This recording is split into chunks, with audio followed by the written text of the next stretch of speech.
Elite Physique University, your source for all things physique enhancement.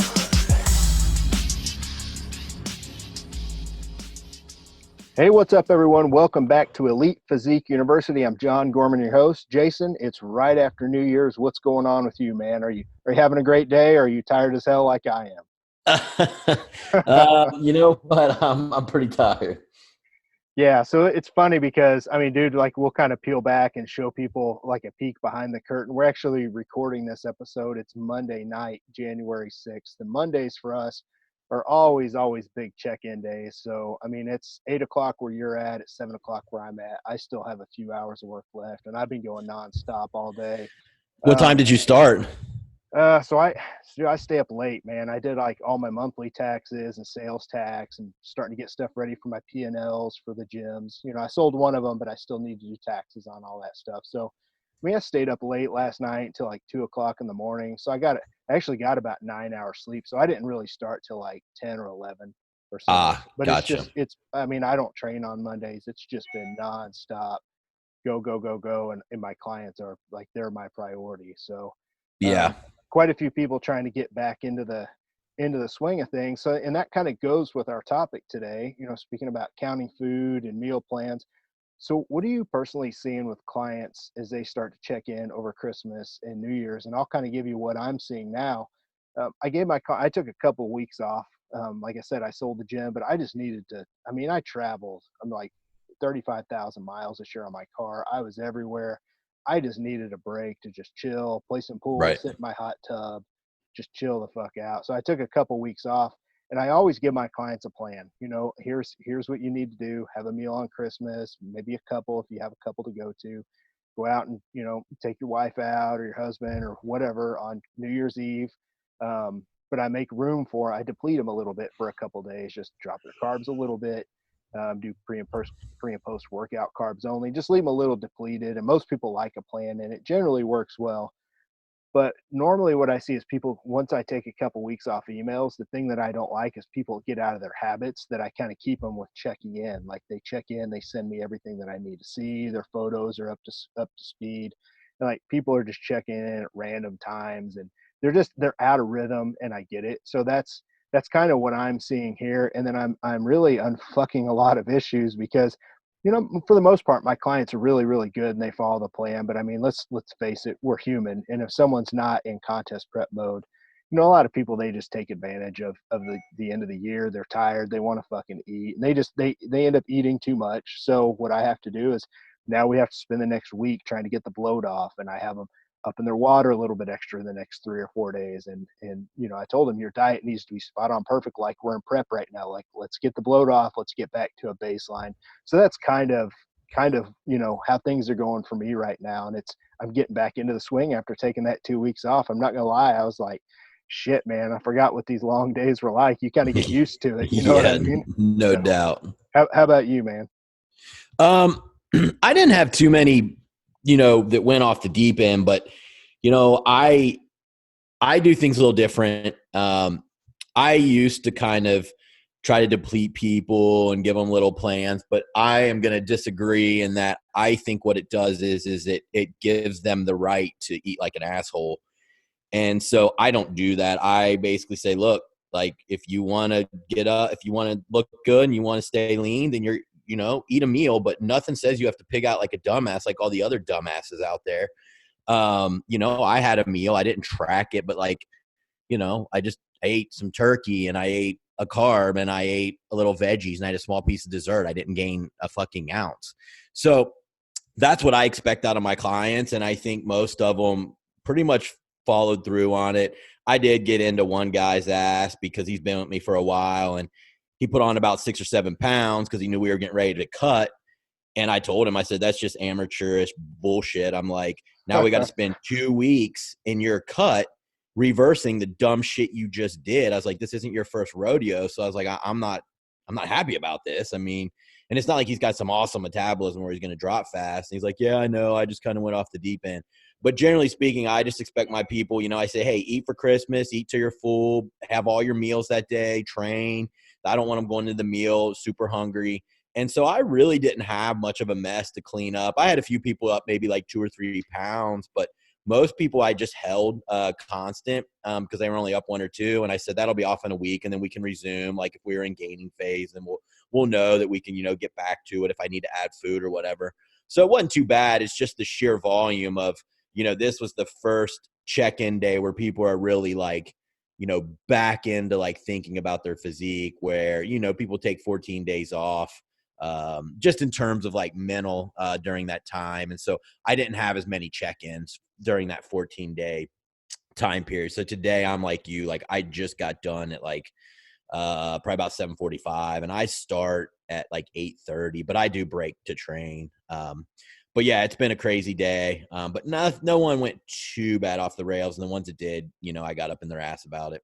Yeah, I'm going to guess probably 10% is what I have 50-50 Gen Pop, and then I have the other percent are physique athletes getting ready to get on stage. So, I had about 100 check-ins today. I would say about 10 people. Most of my physique athletes are pretty good. You know what I mean? Because they've been counting the macros. A lot of the times when I have people they're new to it or they're new to sticking to a diet and they tend to freak out. It's kind of, like you said, amateurish bullshit for a physique athlete. Whenever we were all new, like we all had some issues with food in the beginning. And we'll talk a little bit about that today because our topic is going to be flexible and clean eating, maybe even flexible versus clean eating. But really what we're going to talk to you guys today about is an advanced approach for meal plans and counting your macros. So Jason, let's kind of start this off as we get deep into this. And then at the very end, we're going to announce our winner for the next review. And Jason's got a product to give out. So we're going to talk about that. We're going to hold that to the end. So Jason, let's kick off flexible and clean eating. Okay. January's here, man. So what I wanted us to do with this show is to set people up for success because let's just face it, January, everybody thinks, okay, it's time to diet. And it might be the end of their off season. They're ready to roll and people are starting their plans now. They're highly motivated. And what I want to do is set them up to be able to do this the right way because a lot of this stuff has been bastardized over the years. And I know I've been partly to blame for that, which we'll talk about, but I want to give these guys some really, really good direction and basically tell them what we do, not just personally, but mostly as coaches. Like we have a lot of coaches that listen to the show. They'll be able to help their clients, but January's here. Let's set our folks up for success. So let's go back and do a little history here that will kind of help people see how we have come to do the things that we do, because we have to talk about where we started and what we learned. So prior to 2010, Jason, for yourself personally, did you write like meal plans or macros? And whenever I say meal plan, if you would go ahead and define what the old school meal plan is that we saw in Flex magazine. Yeah. So, a defined meal plan would be where, a coach sets out 5 or 6 meals and they give you, your protein, your carb, your fat, your veggie, and they tell you how much to weigh out. Sometimes, like a lot of times these coaches don't even know how much macros you're really getting. They just say, all right, well, if it's a female, we'll do 6 ounces. If it's a male, we'll do 8 ounces of meat. So it's not really tailored, but it can work over time once you start pulling. But that's generally what, kind of a meal plan is. Now, in 2010, I was still mainly building meal plans. I might have kind of introduced macros as an option, but most of my people, when they would sign up, were taking, where I would fully build it. They didn't want to sit there and pick their own foods. They didn't really want to think about it. They just wanted a meal plan built. And then my expectation was that they would follow it as it's written. So, that's kind of where I came from. And, I then did transition into offering macros probably right around 2010. And then by the time 2012, 2013 came around, I was probably 80 to 90% macro, just because that's what people started to really just prefer. Yeah. So whenever you would get clients that would come to you from other coaches or what they were learning themselves prior to 2010, did you see a lot of people counting their macros when they came to you? Or did you see more people like just sticking to the meal plans and the quote unquote? I mean, there's this old saying, the 6 foods at work. Well, here's what I would see, unfortunately. A lot of people would be spot on when they would diet. But then when the diet was done, it was like they were just completely clueless. And it was like, well, I didn't want to follow my contest prep diet, so I just have been eating what I want. And it's like, really? Like, you didn't learn anything from that 16 weeks with that coach, like even how to pair foods, So it was like people were either all on and all in, or they were just not really following anything. And so a lot of people that come to me would be like, yeah, I'm not really following anything. I can't really give you, much of what, I do on a daily basis, because it's different every day. So it seemed like a lot of people didn't learn a whole lot from having meal plans just built for them. I'm not saying everyone, but that's what it kind of seemed like. Yeah. So I started a couple of different ways. We've talked about it on other podcasts. We've done videos. I kind of started out in the Body for Life arena, and there you didn't really track calories. You used your palm and your fist as a method to track protein, carbs. And then it was kind of a lower fat diet. So what would happen is, if I went out to eat, or if I looked at a meal, I would use the size of my palm, and that would be the size of the protein portion I would have. So like my chicken breast would be the size of my palm, and the size of my fist would be a carb source. So like a baked potato or sweet potato the size of my fist. And then, have a serving of clean veggies. And clean, I mean, like, I guess clean is not the word, but like just veggies, not butter and stuff like that added. So usually, you do like 5 meals like that. And listen, that kind of stuff worked. It was just highly inaccurate. So that's how I learned. Now, when I actually started helping clients back in the day as a trainer, I started writing meal plans. So I was doing, women 4 ounces of meat or 1 scoop of whey protein. And that was pretty much it as far as protein. And then carbs would just be like 6-ounce potato or half a cup of oats. And I didn't really know exactly how many protein, carbs, and fats I was giving one. Now, I could go in and figure that out myself, but it wasn't really until I met Mark Rosemany Tipsta from the old message boards. And he had worked with you at one point. He gave me an Excel spreadsheet, and he had me actually weighing out my food to the gram. So like if I wanted to get 30 carbs, I'd have to actually weigh out, it's like 43 grams on a food scale for oatmeal, for example. And that really started to kind of turn the light on and shine it in the direction I needed. So I thought, now I know how many protein, carbs, and fats I'm eating. And that helped me start to not really necessarily focus in on certain foods that I was eating, which was kind of what people did prior to 2010, and think that there are certain foods you have to eat to diet down. But instead, I started to learn total calories, total protein, carbs, and fats. And that led to all kinds of cool stuff for me. It's like, well, what happens if I lower my carbs and raise my fats and leave protein the same? And it just kind of, that's how I got started. It was definitely an important period for me, because if I hadn't have learned that from Mark, and you were putting it out on the message boards too as well, MD and RX, really telling people, listen, you need to weigh your food out to the gram and track your macros, your protein, carbs, and fats. If it wasn't for that, man, I don't know if you and I are sitting here, because that to me led to a lot of the success that I had, because I learned how to be anal. I learned how to 100%. know all the data, if that makes sense. Yeah. I mean, I've told him, that he, for all the shit he got on the boards, because he always talked in, like, I don't want to say absolutes, but it was like, I'm right, you're wrong. You know what I mean? So he took a lot of shit, and because sometimes he would explain things not exactly right, but he would get the conclusion right. But yeah, I told him, I probably wouldn't have the career in coaching if it wasn't for him, because up to that point, I had been doing all Beverly diets, and they never really told you macros. I don't even know if they knew them of the diets. They were just diets that were pre-built and set up for 50% protein, 20% carb, and 30% fat. Well, lo and behold, I don't really do well on fats anyway. So none of those diets ever got me shredded. The first time I was really shredded was when I worked with Mark, and he showed me a different way to use carbohydrates, and, only 15% of your fat intake as the calorie, 50% of your calories. And that was the first time I got really, really shredded. So yeah, I mean, no one really probably knows who we're talking about, but it is nice to give a little homage back to, people that got us started. And we kind of both came from that, same person. Yeah, man. So that's what we see prior to 2010. And then after 2010, we started to kind of see a shift You and I are responsible for this shift. There are a lot of other coaches I can name. I'm not going to because I'll leave people out. But there were important coaches that started to get a lot of eyeballs on them.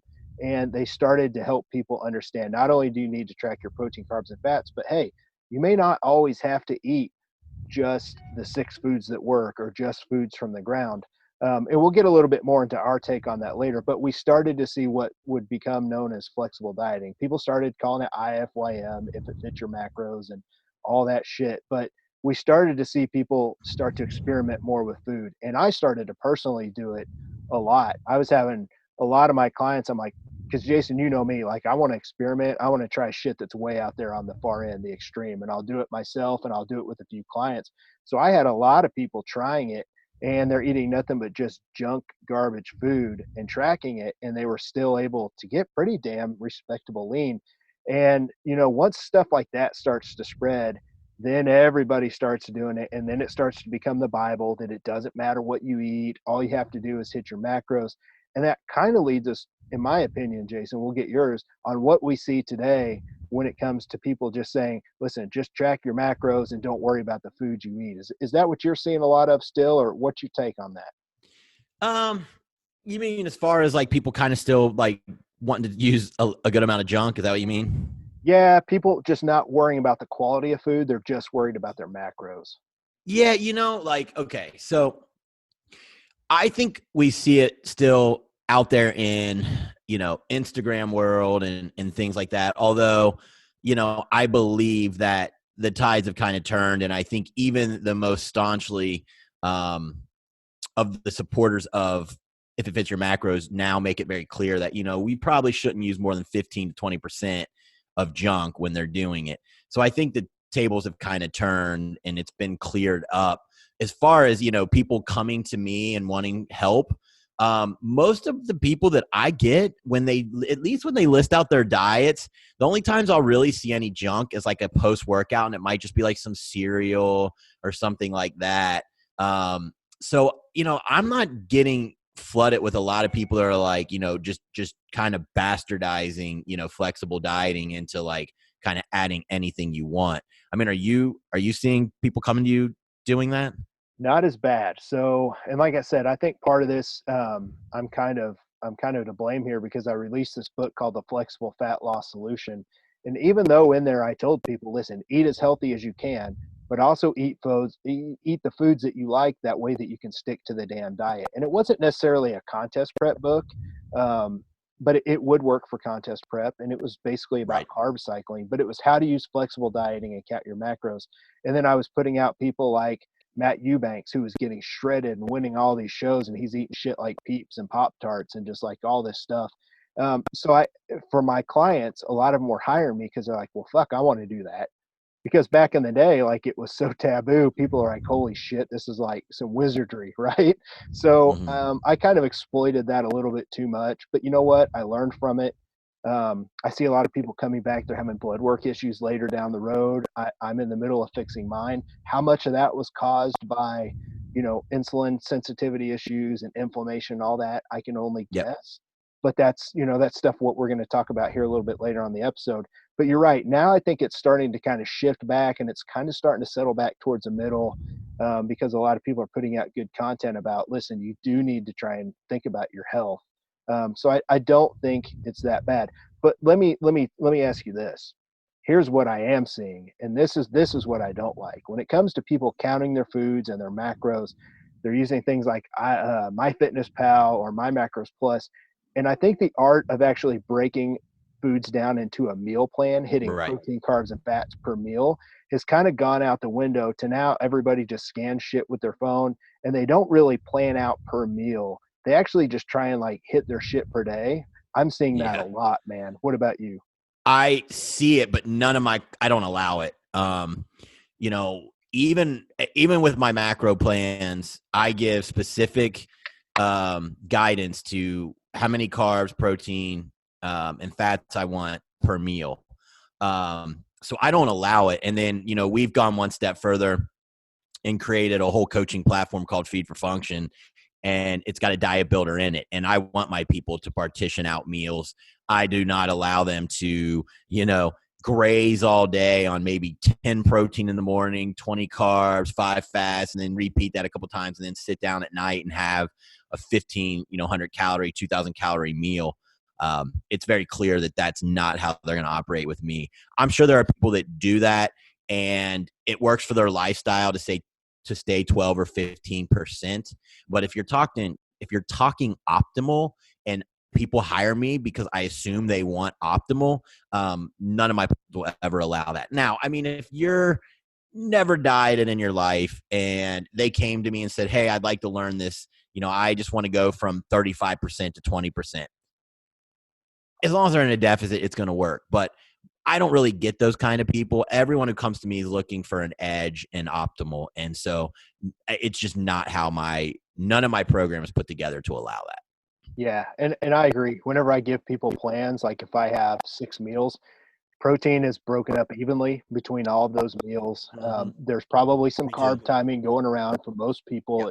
Always pre-intra post for an athlete. And then fats usually are spaced out. Sometimes a little lower around the workout. It just depends on the setup. Right. Same for me.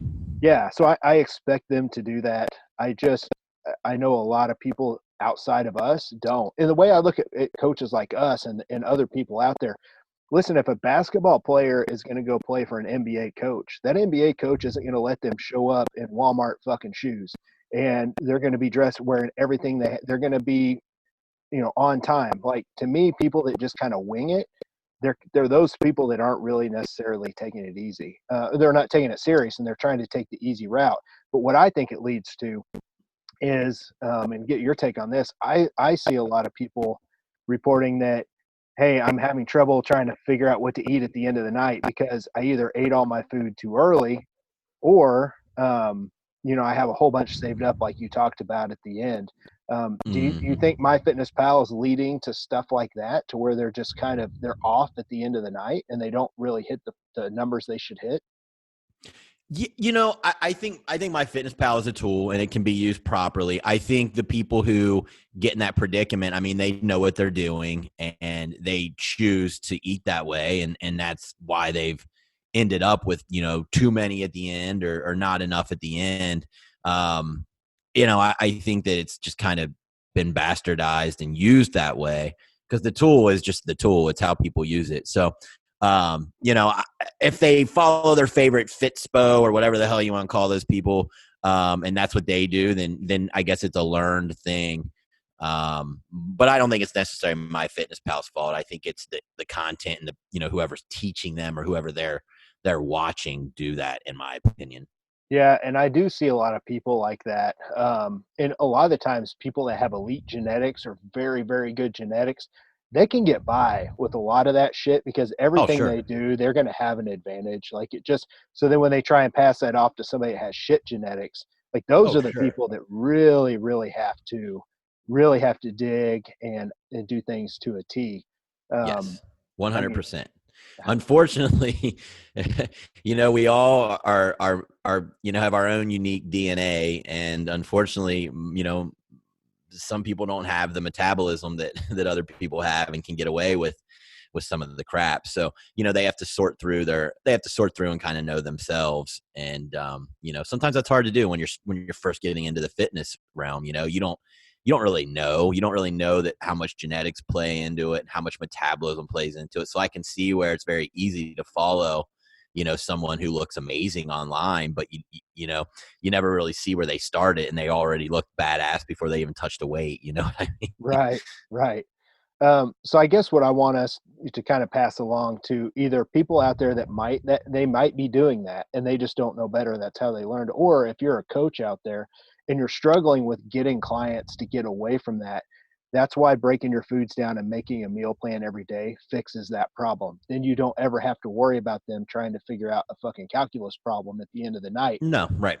It just comes with them, the coach giving proper guidance. I mean, if you're a coach and all you do is a quick email that says 150 protein, 200 carb, 40 fat, and you shoot it off, and there's no other context and there's no other guidance, well, then people are going to, kind of do whatever they see online. So yeah, if you're a coach, you got to give the guidance to say, hey, here's how we're going to break this down. Yeah, 100%. So I do want to move on in this next area. I know this is something you and I are really, really big on. I want to talk about insulin sensitivity of meals, and we'll also talk about the importance of spacing out protein and just overall nutrient timing. So I'm going to throw this over your way, Jason. I had a client hire me, it was last year, it was in 2019, and she came to me from another coach, and he was just giving her macros. And I think she was eating like 150 protein, 100 carbs, and like 50 fat, right? Just pretty standard. She's trying to get her calories up. So what she was doing, she was working out in the morning, and she was only having, protein around her workout, and she was saving up her carbs because she wanted to eat a big dinner at home. And here's the thing, she was hitting her macros, but she never was explained, why you should have carbs, pre and post, or pre, intra, and post, depending. So she's a physique athlete. Talk about the importance of insulin sensitivity and why you like to place carbs there versus just hitting a number for the day. Well, so, I like to place carbs. I think if we're discussing this, it's important to understand that, what I'm explaining is I like to place carbs around the para-workout area or timing. So that's your pre, your intra, your post. Now, there are ways around the pre, like if you have someone who trains at 5 a.m., you could give them those carbs at, night, so that all they have to do is drink a shake and head to the gym. But, after you fast all night, you're going to be more insulin sensitive to the carbohydrates in the morning. But really what's really important is getting that intra to help fuel the workout. You're going to recover so much better and so much faster. You're going to notice your soreness goes down. And then of course, post, the GLUT4 translocation that takes place, those GLUT4 transmitters come to the surface, which allow the carbs to get into the muscle better. So all that works well post workout. So in your scenario, the girl, saving it at the end, she's missing all that time where her body's just way more sensitive.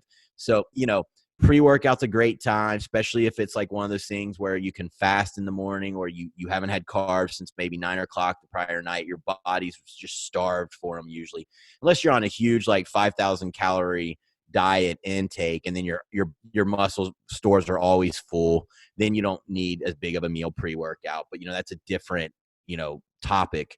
But yeah, you really want to support around the workout for energy, for pumps, for recovery, less soreness, all those different things. And then of course your body is more open to those carbs.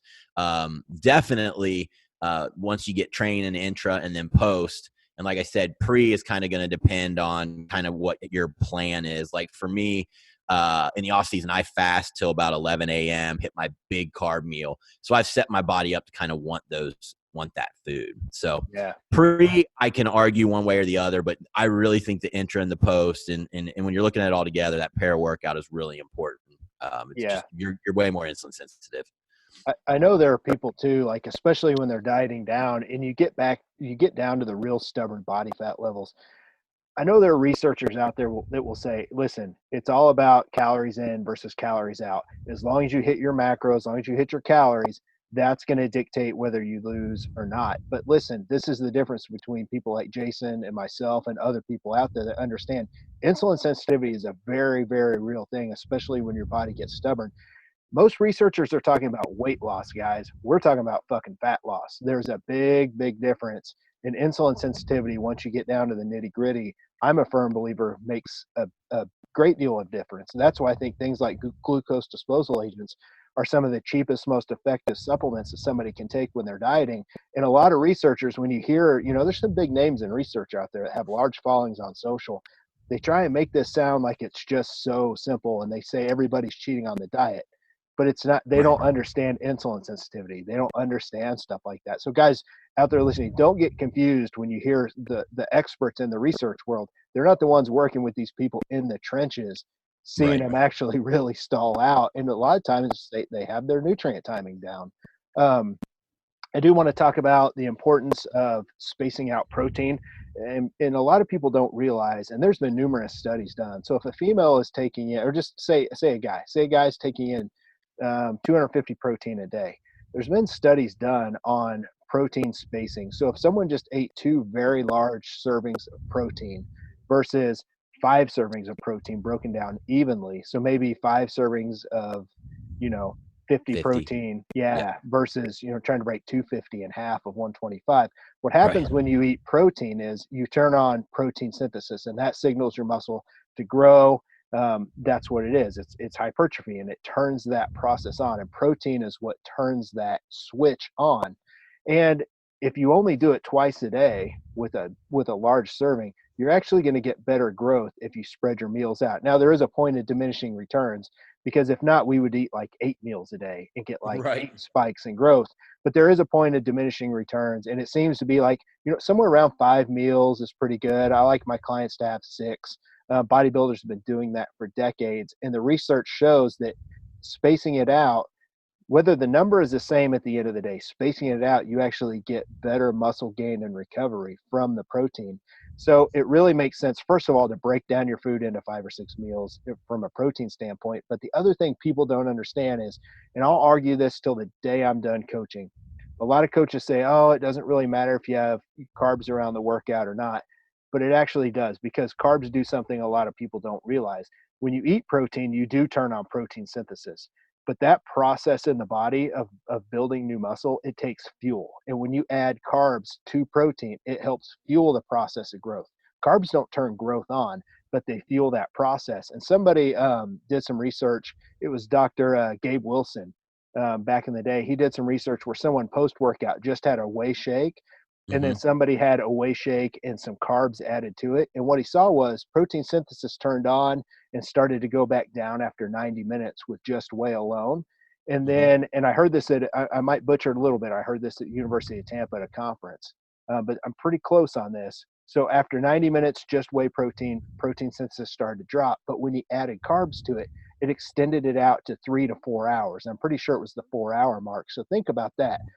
Whey alone versus whey and carbs, like there's no comparison when it comes to fueling the process of growth. So that's something I always combine with Yep. whenever I tell my clients. I'm like, not only is your insulin sensitivity better, like Jason just said, now you add carbs to the mix and you fuel the process of growth. And that's right when you need it, by the way, is right around the workout and after the workout. So I don't think a lot of people understand that going in. They're just playing kind of a numbers game, if that makes sense. Yeah. Yeah. I mean, if someone is stacking their carbs at the end of the night just because they enjoy sitting down to a big plate of carbs, they probably are lacking a lot of the nuances that we're discussing right now. Right. Which is why, that's why you and I got together to do this. Like, Correct. let's put this information out. Let's kind of help people. It's Elite Physique University for a reason. Like, we want to help you guys create your elite physique. So this is all good stuff for you guys to kind of store away and think about. Jason, let's shift gears a little bit. Let's talk about eating out during prep. So Sure. what do you personally allow for your clients with eating out? And then I'll give my take. Generally I have a pretty hard line on, just don't do it if you don't have to. It's just so many variables out there. And a lot of people that come to me, like, they got 30 pounds to lose and we got 16 weeks to do it. And we just don't have a ton of time. That said, if you were someone that stays very lean, 8-10 pounds off a show shape, then it's not as big of a deal. I'm in prep and I still eat out with my family. I don't know when I'm going to cut it. It might be 6 weeks. It might be 8. It might be 10. I'm not sure. I'm going to see how my body's doing. But, for a lot of my clients, they just don't stay that close to stage shape. And so all those extra variables, just, they use oil when you go to restaurants. You don't know how much meat you're getting. You don't know how much carbohydrates you're getting. So, if it has to happen, I always try to say, look, you got a business meeting or something and you've got to go and you've got to, take care of business. So you can't just be bringing Tupperware. Maybe you're trying to impress a boss or whatever. So I'm like, look, just get a chicken breast on the menu.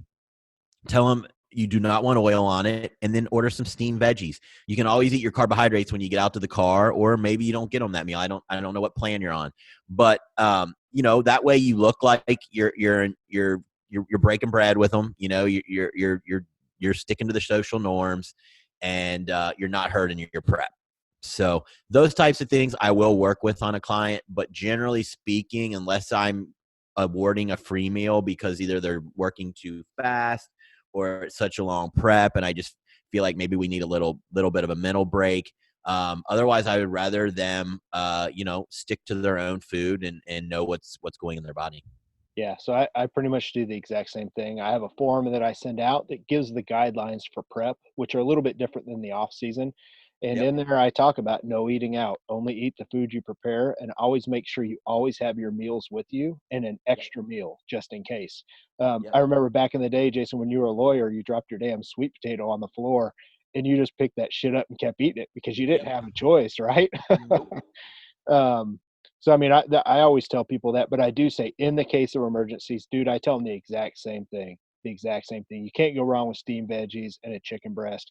You know that's not going to set you back. If anything, No. it's probably going to be a little bit lower calorie Right. than what you had planned for that meal anyway. So, yeah.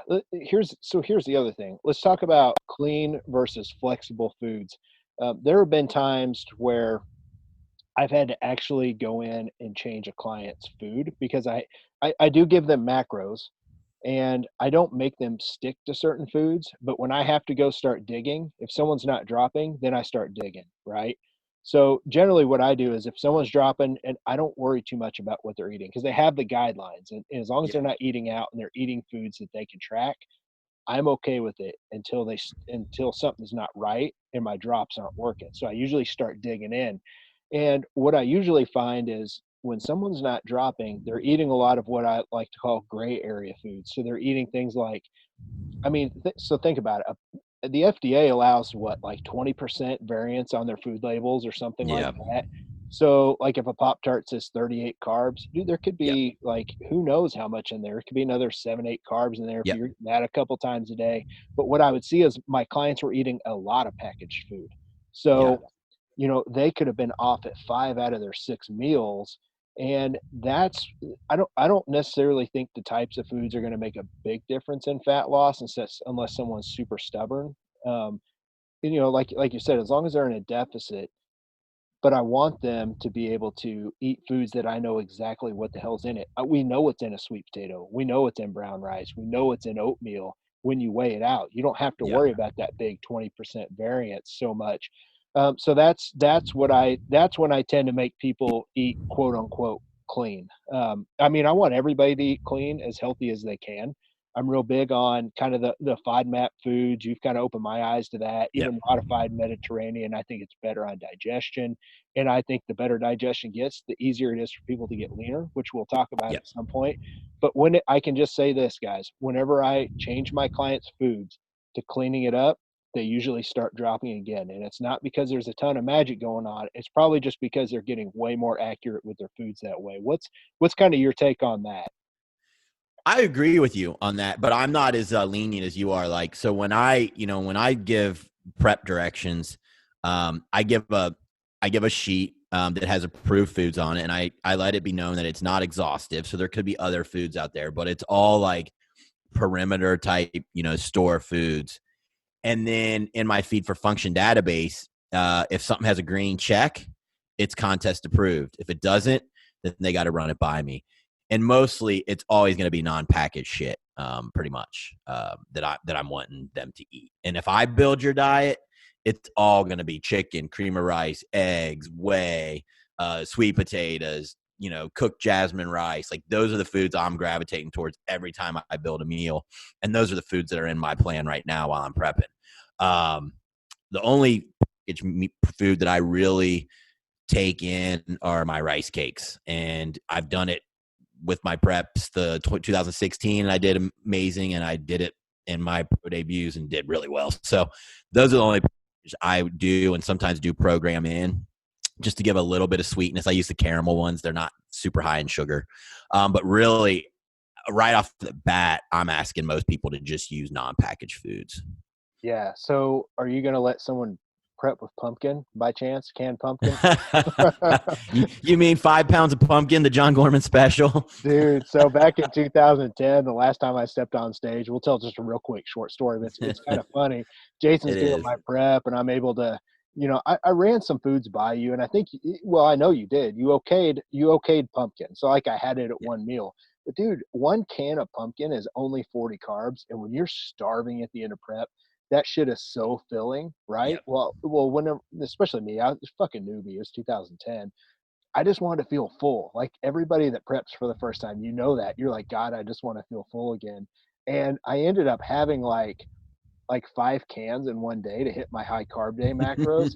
And I lost like 6 pounds the next day. And Jason, it's funny because people that know you are going to laugh. Like, dude, you just jumped in my ass, like monotone jumped in my ass because I dropped like 6 pounds. You're like, how the fuck am I supposed to know if you're losing muscle or what's going on when you're dropping that much? So, I'll just put it this way. I never had 5 cans of pumpkin after that, man, because it was just running straight out of me. Oh, I yeah. mean, I felt full. I felt good. It was good for a day, but dude, you're so pissed. All right, anyway, fuck. I'm gonna sit here and laugh. Because that's those things where you give someone an inch and they take like 18,000 miles and you're like, what Right. the fuck? Yeah, no shit. Especially at the end, man, when you don't want to drop 6 pounds and you're natty. Yeah. And you're not Yeah. big anyway. You're probably Jesus, No. dude. So I do. So let's talk about the importance. This to me is the crucial part of the episode when it comes to clean versus flexible foods. Let's talk about insulin. Let's talk about high GI carbs. You and I have been pounding on insulin sensitivity. I used to say, and I kind of said this, maybe 5 minutes ago. I said, for the most part, as long as people are hitting their macros, you don't have to worry too much. But I think at some point, when people are eating too many high GI carbs, they're going to spike insulin so much, they start to have insulin sensitivity issues. And Jason, if you would just we're going to do a whole episode on insulin sensitivity. Talk about what happens when people just have insulin through the roof all the time. And if they're doing this during a prep and using high GI carbs, what's that going to do to insulin sensitivity? And then how's that going to actually slow down fat loss? Yeah. So, everyone, even with insulin sensitivity and like how our body uses our insulin and how sensitive our body and our cells are to our own insulin, that's all dictated by genetics, environment. Like it's going to be different for everyone. So, some people you're going to say, well, that person prepped on high GI carbs the whole time and they looked amazing. Well, there are people that I literally will have on 600-700 carbohydrates in the off season, and their blood glucose stays like 78 to 80 year round. I'm not that guy. You're probably not that guy. No. So, what happens is when someone's pounding high glycemic carbohydrates, yes, I know the argument. Protein helps slow the speed of the emptying of the carb from the gut. I get all that. But what's happening over time is from high glycemic carbohydrates, as opposed to saying a cup of oatmeal or a cup of brown rice, the body releases more insulin to deal with it. There's a quicker release into the bloodstream of the glucose, and your body's going to react with more insulin released. When your insulin is higher and it stays elevated, number one, you're not in a fat burning state as well. We know to burn fat, you want to have insulin at a steady state and a lower state all day. So you're messing with your ability to burn fat. But also what happens is when you're spiking insulin high over and over and over and over, too much of a good thing is a bad thing. And what happens is the cells just lose sensitivity to it because they're constantly bombarded to it. And so what happens is blood sugars stay elevated, and that's not good for a fat burning state either. So now you have elevated insulin, elevated blood glucose, and it just becomes a situation where the body is not in an optimal state to burn fat.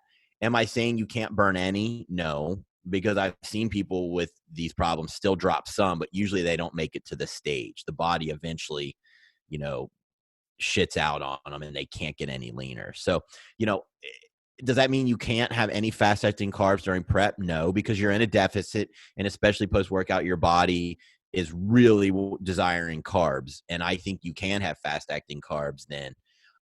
But to take a plan like flexible dieting and say, oh, well, I can just use, if it fits your macros, and plug in tons of high glycemic carbohydrates, you're doing yourself a disservice unless you're one of those elite 10% who just never loses sensitivity.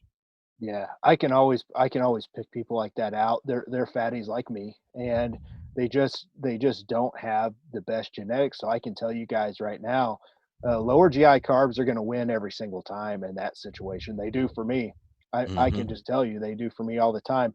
Now, for some people, I tell clients this whenever they hire me, if they are, and I've tested this with a glucometer, if they are going to have something like low fat ice cream or something that's really fast digesting, a Pop Tart, or just whatever people crave. I've actually tested this. So I've eaten chicken breast and broccoli, and then I ate my low fat ice cream after, and I tested on a glucometer. And what happens is whenever somebody eats meat and veggies, it sits in your stomach and it actually closes off, and it has to really break that down to kick it out into the next part of digestion. And we're not going to go through all that because it'll put them to sleep, but it actually slows down the release of everything if you put meat and veggies in there first, and then the ice cream is going to sit in there with it, and it's going to slowly get it released along with the meat and the veggies. Now, if I ate ice cream first and then I ate meat and veggies after, the ice cream is going to be in and out of there in a Yep. heartbeat. Like, it doesn't take hardly any time to break that down, but your body's not going to just release a bunch of veggies and meat. It fuck your digestion up. So it's one of those things where I've seen it on a glucometer, 100 points difference in some cases whenever you Wow. do it. Yep. So at least if people are going to do that, at least eat meat and veggies Yep. first, save your real high GI carbs. But even on my sheet, I tell people, I'm like, listen, strive to eat as healthy as you can. Save that stuff for, like, if it's going to keep you from cheating on your diet, you need to have like 50 carbs from a bowl of ice cream at one of your meals.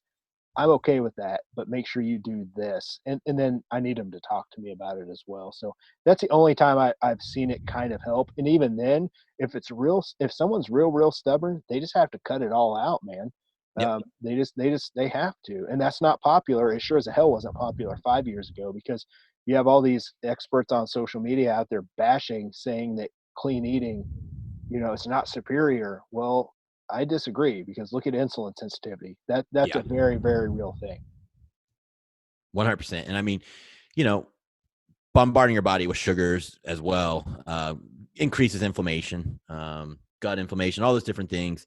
And that can always lead back to, insulin insensitivity as well. So, listen, if you're trying to be optimal, it's just not the way to do it. If you're trying to go from, 30% to 18%, you can probably get away with a lot of it, because at that point, calories are going to probably dictate most of your issues. But getting down to 5% body fat with shredded glutes, you need everything on your side as much as you can. Yeah, I agree 100%. So let's kind of wrap this up. So for the people that are getting ready to start prep, or if you're a coach and you're getting ready to help your clients start prep, Jason, give a rundown real quick of what, say you've got a client starting this week. Give us a rundown of what you want to see from that client when it comes to foods, meals, preparedness, the whole 9 yards. So you mean like if I'm programming for a client? Right. You're sending Okay. them their diets, but they're going to pick their foods. And Okay. what are you telling that person? If Yeah. you can talk to them right now through the podcast, what are you telling our listeners? Yeah. So it's a lot of things I've already kind of stated, but for me, I don't really like to waste time or try to figure out if they're one of the 10 or 15% elite that can get away with, more sugar and all the packaged foods. So like I said, my plans are set up to mainly, the foods that are going to be picked are the ones that, like I said, are more around the perimeter of the grocery store. I use a lot of eggs, whey isolates, sweet potatoes, cream of rice, brown rice, white rice, jasmine rice, fish oils. I'm a big believer in extra virgin olive oil, mac nut if they need, more oils or fats in their plan. But generally speaking, the sheet that I send out has pretty much mainly clean foods on it. And everything in my database for building diets, the green checks are all, again, going to be more of your non-prepackaged foods. and that's just kind of how I like to go about it, because I'm being paid, if it's a competitor, to get you peeled and to get you to win or be your best and beat what you were prior. Okay. And so I'm going to take the fastest route from A to Z to do that. If along the way we find out that maybe you're not that cut out for dieting and you need some ice cream post-workout or you need some cereal, we will have a discussion about it. We'll put it in here and there as you need. And, hey, maybe you'll get just to shred it. Maybe you won't.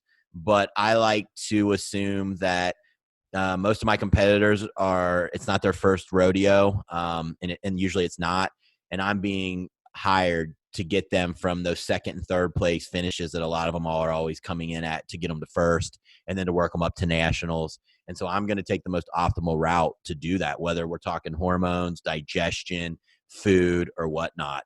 So that's how I deal with competitors. I treat them like they are coming to me because they want to win. So I'm going to take the fastest route that I believe in, and that's mostly clean food, non-prepackaged, and just get down to it. Yeah, and we have such a diverse dynamic here on the show too, because another section of people that I want to focus on is, even though this is Elite Physique University and we're talking about bodybuilding, guys, there are a lot of people out there like me who I'm never going to step back on stage. But listen, if I want to diet down for the summer, or if I just need to, like, fuck, if I'm just getting too heavy, like usually every year I have to diet down just a little bit, not a ton. But if I'm getting too heavy and I want to diet down, a lot of this stuff still applies.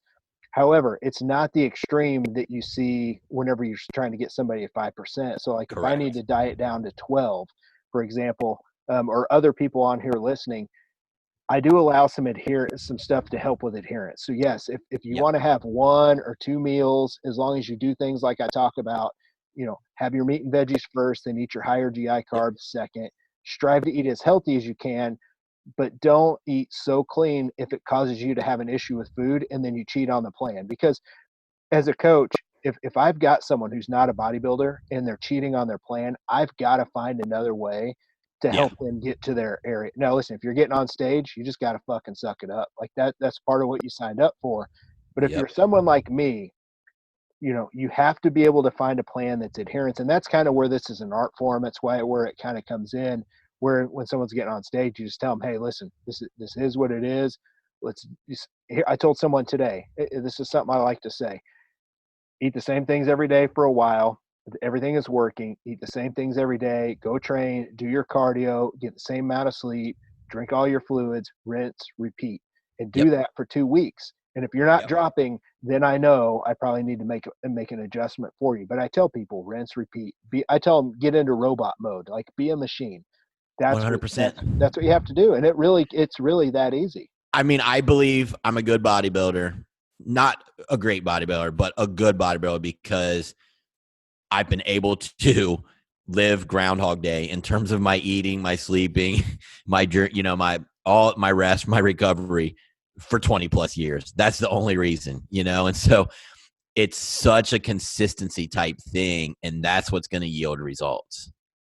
Yeah, I agree 100%. And finally, just the last thing we'll kind of touch on, which we'll allude to a future episode. I'm in the works with getting an expert, a doctor, to come on and talk. We're going to break down all kinds of stuff when it comes to cholesterol and blood work and just overall health. And guys, you have to keep that in the back of your mind. I know we've got people in their 20s listening. They're not really too worried about their cholesterol levels. But guys and girls, that when you're starting to get in your 30s, and especially in your 40s and over, you really need to start to pay attention to things like inflammation and insulin sensitivity and how that stuff can actually be tied to some pretty shitty health issues. Man, almost all heart attacks, Alzheimer's, diabetes, a lot of that stuff is tied to insulin sensitivity or insensitivity. Like it depends on your level of it. So I do want to kind of allude, we're going to have other people on the show to talk about that, but please guys, try and eat as healthy as you can, but still be able to fit to your plan. Anything else, man, that you think that we need to cover before we wrap this up? I think you made a really good point at the end, and I think people need to understand when they're listening to it. We cover a wide gamut, and we talk to a wide audience, and so the best plan of eating for you or anyone else, aside from getting on on a stage, is the plan that you can stick to day in, day out for a very, very long time. So if that means once a day you need a bowl of cereal post-workout and you need a protein bar worked into your macros at night because you just have a huge chocolate, fiending, and, hey, those things, if that keeps you on your plan, like you said, John, then do it, But when you make that switch to get on a stage, look for optimizing everything wherever you can. Yeah, I agree 100%. I don't really have anything else to add except for we have a winner to announce. So, guys, here's what we're doing. We're looking at the reviews, mainly on iTunes, but I'm also looking at screenshots that are done and put up on Instagram stories. You can find me on Instagram at @team_Gorman. You can search Scooby Prep on Instagram, tag us. We'll see that stuff. I keep track of it, and then I pick winners each week. I just throw names into a hat. So the more you put it out there, the more I have your name in a hat. And, dude, we're starting to really get up there. Like, we're well into the 60s. We're probably going to be into the 70s by the time this happens, and we're only like 5 episodes in. So that's pretty cool. Thank you, guys. We really, really appreciate that, Jason and myself. And, Jason, you're going to give away a new Ethics product. So are you going to give away Cordy's or GDA Max? We'll go with Cordy's, but if the person listening contacts me and says, you know what, I really just prefer GDA Max, I'm cool with it. Awesome, man. That's really cool. We appreciate all the support from New Ethics. So the winner this week is Miss Tally Up. Miss Tally Up. Hit me up on Instagram. Send me a message, and I will get you connected to Jason. Or you can just contact Jason. Either one of us. Doesn't matter. Yep. And we will get you taken care of. So, guys, we don't ask for anything on this show except please stop what you're doing now that the episode's over. Leave a review, give us a rating, a star rating, and write something in there. That way that we can see it. And just tell a friend. That really helps us grow the show. So, Jason, I know you've got a cool weekend coming up. You're getting ready to go talk at the Physique Education Collective. I always butcher that. Pretty good panel you guys have. So I'm excited next week to record and kind of give your review. So stay tuned for that, guys. I don't want to spoil it too much, but basically you guys have something going on really, really good. And also over at your other podcast, The Excellence Cartel. Have you guys talked much about that? I haven't been able to listen. I've been so busy. We've been pushing the Physique Education Collective, and so far we're sitting at 26 attendees, which hey, that's pretty good for starting out. And we do have a great panel. We hope to keep bringing these to people, and we're looking to bring one out in April that will be in Nashville. So great city, great location. It's going to be at Jeff Black's gym, Iron House, which is an amazing place. So if you missed this one, watch my Instagram, watch the Physique Education Collective Instagram for dates on April. Yeah, that'll be cool, man. And guys, stay tuned because Jason and myself are actually going to start doing Elite Physique University seminars, one-day seminars. Jason, I do have a date. I'll shoot you the email after that. Awesome. We've got a plan around Jason's prep, which is going to kind of be cool because Jason will be really, knee deep in competing and doing shows. So to be able to come hear him speak, we'll all train and have a good time. Yep. To be able to get somebody that's getting on an IFBB pro stage, I think the Q&As at these are going to be a lot of fun. So that's going to be a real interesting time. But stay tuned for that, guys. Of course, we'll let you know here on the episode and on our social. So we're going to go ahead and wrap it up. We both have some work left. So for myself and Jason, we're out of here. Thanks, guys. See you guys.